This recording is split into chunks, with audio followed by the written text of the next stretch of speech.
I fell in love with VR from the first time I played Taproom on the HTC Vive.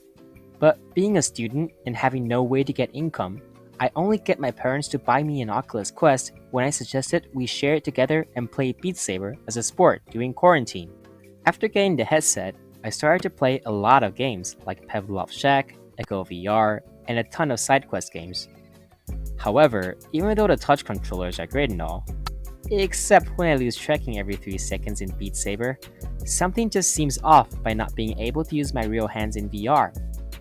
That feeling gets more and more pronounced after the hand tracking update comes out, and I started to get obsessed with hand tracking and started searching for VR gloves that allows me to use my hands in VR games online.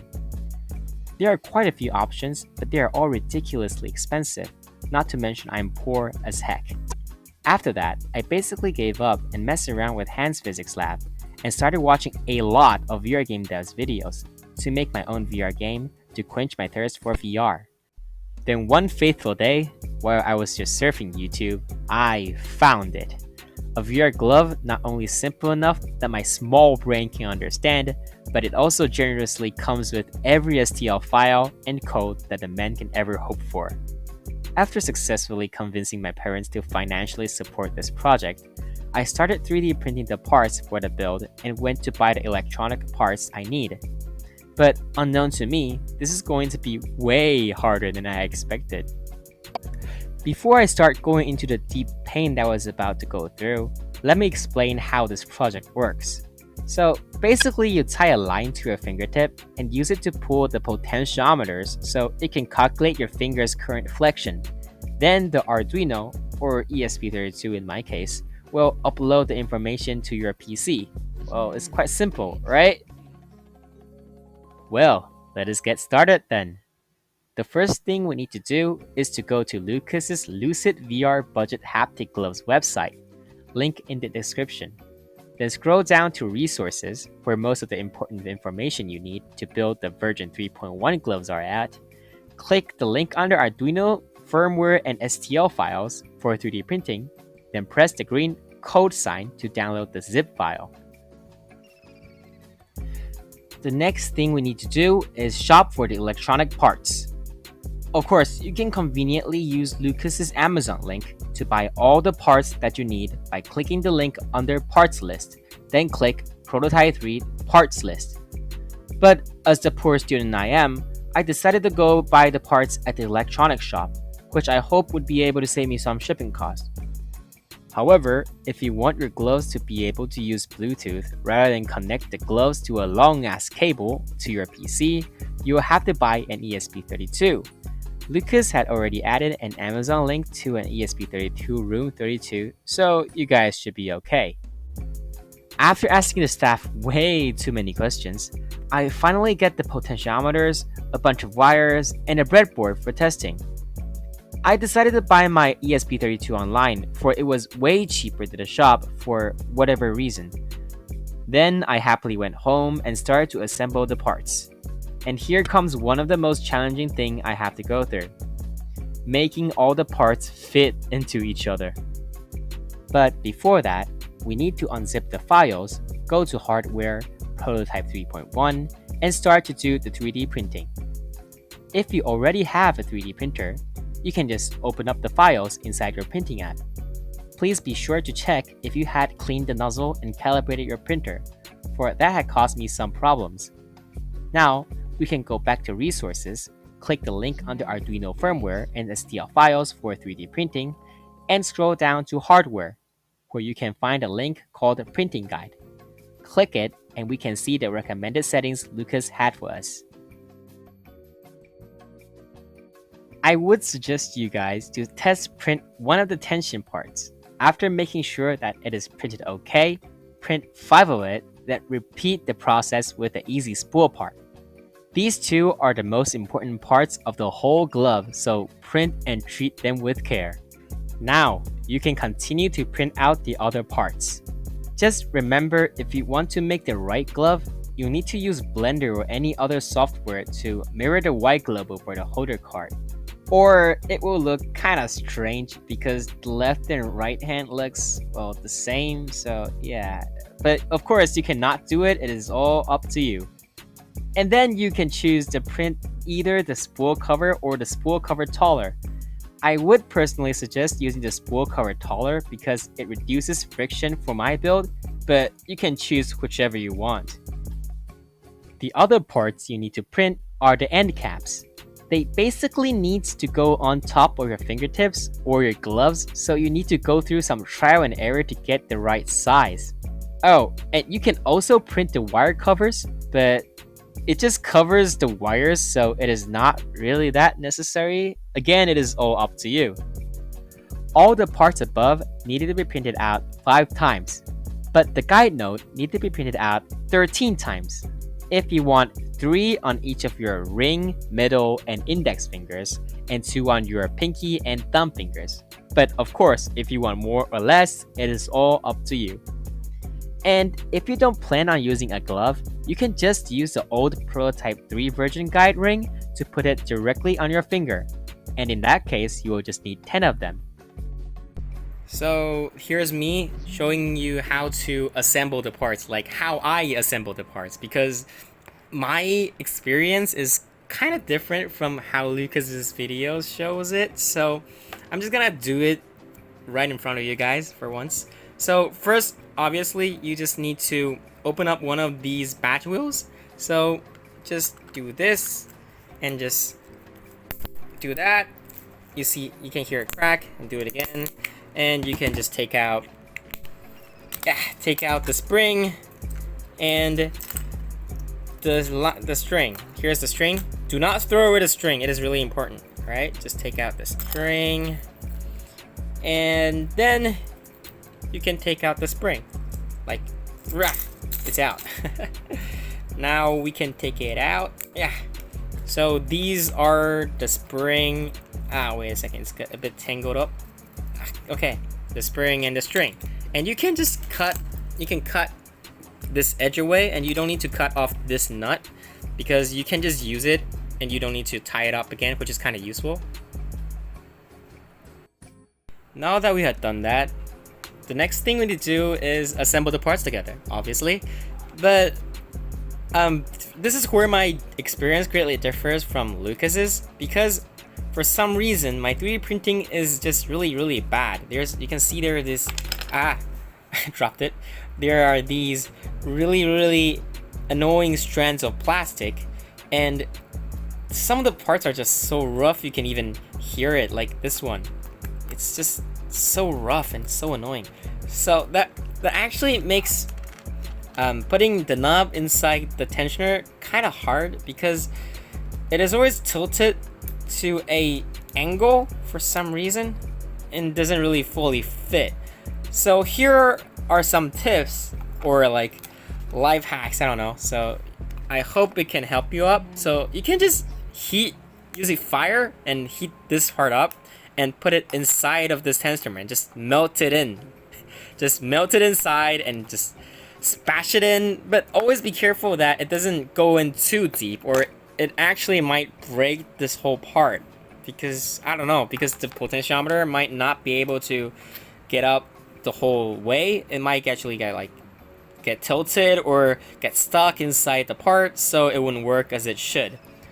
Now that we have finally put the knob inside the tensioner, we can start working with the potentiometers. Yeah, why not? So basically, this is the thing that is going to calculate your finger's flexion by turning, right? So as you can see, the knob is kind of tight for some reason, so which is bad, because when your fingers are pulling it, it's gonna be hard to go back to 0, because it's gonna be like this, right? And if you loosen it up, it should spring back to 0. But if it does not spring back, it's gonna be kind of hard to, it's gonna be kind of strange, because it takes some time to see your finger actually flex in the game, obviously in VR. So what we can do here is use some WD-40 to loosen up this knob part, like put some WD-40 over here to loosen it up. But remember not to add too much, because the potentiometers might break because of the WD-40. So just add it on the knob. Do not add it anywhere else, alright? So, because I say this from personal experience, there's a few burnout, like, not really burnt out, but not working potentiometers that I have created, which is kind of sad. So, just be careful, guys. Just be careful. Now that we have added the WD-40, it is way smoother, and I hope I didn't damage this potentiometer, which is gonna be kind of sad, but I don't think I did. So yeah, we can now just put the potentiometer into the tensioner part. Just screw it in real tight. All right, screw it in, and we're done. Like, we got the first part, the base of all base. The tensioner plus potentiometer, right? Okay, so like I said, there's going to be some rough bumps on these parts. So now what we can do is use sandpaper to sand it down a bit, which I highly recommend you doing, because if you don't do that, it's gonna be really rough. You can see, like, this is going to be the lid part. If you don't do that, it's gonna be really strange. You can hear, I can't even turn this normally. It's just so stuck. So you really need to sand it down. You really need to do that. Now that we have sanded down the parts, the next thing we can do is add the spring into the tensioner part. Finally. This took like about 2 seconds in Lucas's video, and man, it took me so long. Just coil it in. This is gonna be really easy. It's just, this is going to be the kind of easy part, man. But if you're unlucky, it's gonna be one of the hardest part ever. Like, I hope I'm going to get lucky with this one, because the spring actually might get in a really bad space. Oh, don't forget to turn the potentiometers to 0. 0 is counterclockwise. Go there, that direction. And just coil it in. Do not. Yep. Okay. Coil it in.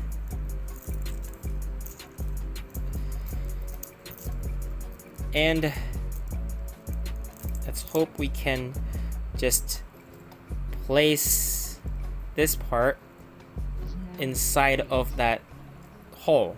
Put it in. Okay. It should be done. Now we have done this. We have put the spring inside. All we need to do is put this lid on top of this dude, and it should theoretically spin. Everything should be okay. So of course you need to sand in the parts, especially here, because it's gonna be kind of rough. And as you can see, this part, because my prints are so bad, it basically does not fit inside the potentiometer's line, this hole. It doesn't fit. So here what you can do here is use the fire again to just heat this guy up. Heat this guy up, and use a plier or something to squeeze it in. I used to use sandpaper or a drill, which is really hard to use, and it doesn't really work as well. This works really good, and it's just really fast. It's good. So after we've done this, what we need to do is put the string through this spool cover. Is it a ghost? Yeah, it's a spool cover. Put this through this. But like I said, our prints suck, so we cannot find a hole where it's supposed to be. I can see where it should be. I guess it's here, right? It should go here. There should be a hole here, but I can't see it. So what we need to do is use this needle, and you can see it is burned out because I used to use a candle because I don't have a lighter. So yeah, use a lighter to heat up this needle and just poke a hole through this guy, and hopefully it will work. You see, now we got it through. Very good. Just gonna take it out the other side. It's not hot, right? Okay. A bit warm. It's okay. Okay. Now we have a hole. Yay. So we can put the string through the hole. Needless to say, if your string is like this, it's not the perfect thing, you can use the lighter again to burn it. Now it's way better. And you can use a good scissor, which I'm going to find one little second. Here we go. We got a good scissor. Now we can cut off the thick part. Here we can cut off the thick part to get a basically thinner line and string it through the hole. I hope it works. Where is the hole? Ah, my god, I'm so bad at this. Yes, it worked. Good. Okay. Yay. That is really good. Okay, so now we have done this. What we need to do is obviously put these two parts together. But you have to be careful that there's these two little legs thing. If you hit it, you need to like put it a bit tighter because mine is a bit loose, as you can see. But well, if you need to put this in, you have to be careful to not squeeze onto the spring, because if the spring is stuck or broken, it's not gonna work out for you. So what we need to do is carefully put in the legs to a part that wouldn't squeeze onto the spring, right? Do it like this. But you can see the line doesn't line up with the potentiometer. That is okay, because we can turn it while doing it. Now we are on line with it and just squeeze it in. Yeah, it kind of worked, but it's not really the tightest thing ever. You can use a larger plier or hammer or something to lightly lightly bash it in a bit. Do not bash too hard though, because I don't know, just be gentle. Be gentle. Yay! Hey, this actually works pretty well. That's good. Nice. Now we have done the main part. All we need to do is put this lid on. Yay! And we're basically done. So there is gonna be this hole. Where's this hole? Yeah, there's this hole. We're gonna put the line through it.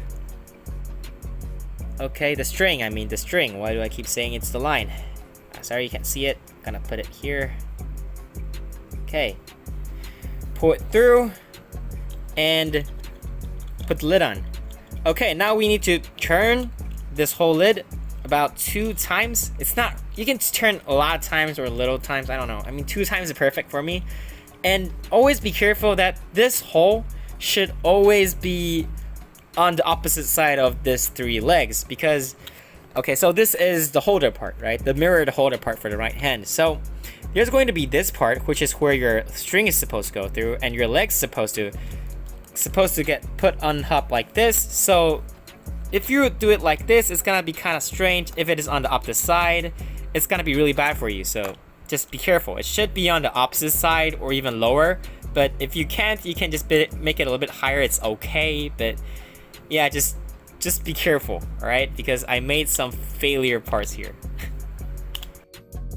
Now we have done this, what we can do is put the holder part and it together.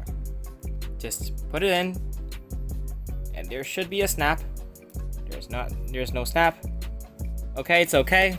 You gotta use a lighter and open up this part, use the fire and do it like this. Okay, it is opened up a bit. I hope that is enough. Okay, let's put it in. 1, 2, and yes, we had a snap.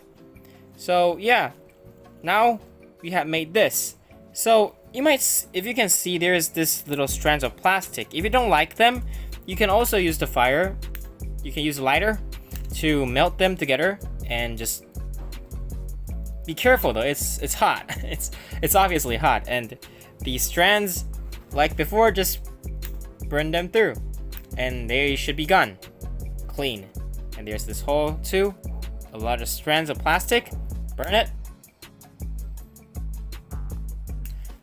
and they're gone too. where there's a little bit, but it's okay. It's basically not really that important. So now we have made this. All we need to do is make another 4 more of them and put it onto the glove. So yeah, this is basically how you make one of these stuff. Congratulations! We have now made the first part of this glove. Now, all we need to do is start testing if our potentiometers work. To do that, we need to first connect the potentiometers to the ESP32 like this. Then, all we need to do is download the software to check if they are working correctly. Go to the Arduino IDE page and click Download for whichever platform you need, and click Just Download. Now, go to Firmware, Lucid Gloves Firmware, and open up the main.ini file. If you had downloaded the Arduino IDE correctly, you will be able to open and edit it. If not, you might want to see what you got wrong. If you are using the ESP32, you will need to download some additional stuff. Copy the ESP32 stable release link in the description. Open the main.ini file, click File, Preference, then paste it into the additional boards manager URLs. If there already are any other links in there, just add a comma then paste it in. After that, click on Tools, Boards Manager, and type in ESP32 in the search bar, and install the ESP32 Board Manager. Oh, and you need to change the analog max to 4095, and you should be all set for the non-Bluetooth test. Connect your gloves to your PC, and open Tools, Serial Monitor, and now all you need to do is move your fingers and see how the numbers change. Normally, 4095 should be when you hold a fist, and 0 for when you open your palm. You can do a lot more in the config file, so I highly suggest reading through all the files to get the basic idea of what the script is doing. So you will be able to change and config the files to your liking afterwards. If you want to play Steam games with these gloves, you will also need to download an app called Open Gloves in Steam. This app basically makes your gloves work like a Valve Knuckles controller, so you can play Steam games with it. I personally own an Oculus Quest, so the only way to play PC VR games for me was to use an Oculus Link or buy a virtual desktop to play VR games wirelessly. I always believed that wireless VR is the future of VR, so naturally I bought virtual desktop to try out how my gloves work. Remember though, Steam VR still tracks your original controllers, so please find a way to tether your controllers to your hands. I do it like this, but you can do whatever you like. Now you will need to edit the Open Glove settings, but I guess you guys can figure that out pretty easily. If you want to change your gloves to use Bluetooth, you will need to go back to the main.ini file and change communications to com_BT serial in the firmware, and communication protocol to 1 in the driver. For me, after a lot of tweaking of the XYZ positions and rotations, I finally managed to make my gloves work pretty well in Steam VR. Well, it works, but definitely not well though. For some reason, I just cannot make my fingers all go to 0 when I open it, even though I can make them easily go to 4095 when I close it. So my hands always looks kinda strange because it doesn't fully open. However, even though these gloves doesn't work as well as I hoped they would, I'm still pretty impressed by myself that I can actually make something work. Before I made these gloves, I thought it was supposed to be a quite simple DIY, but after all of the trials and errors I had gone through, I have to say that this is one of the most challenging tasks I had ever overcome. I was just a gamer, or even a lower gamer, and never learned how to use an Arduino before. And of course, I had never used any 3D printed parts as mechanical parts before, even though I had heard of people doing it, but actually making it made me feel like I had learned a lot of skills, and seeing the final project gave me a sense of accomplishment even though it is definitely not perfect. Well, this is the end of the video. If you find it enjoyable or helpful, just please go support Lucas VRTech. I think what he's doing here is really awesome by trying to spread these super awesome gloves at a really cheap price to all people. I think that is what our community, the VR community, needs right now. Even though these gloves I made are absolute crap, but now I had made it, I think I can do a better job next time. And I hope that my experience had helped you out a little bit maybe, because I don't really add a lot of stuff, but hey, well, I'm not that good at making videos. What can I do?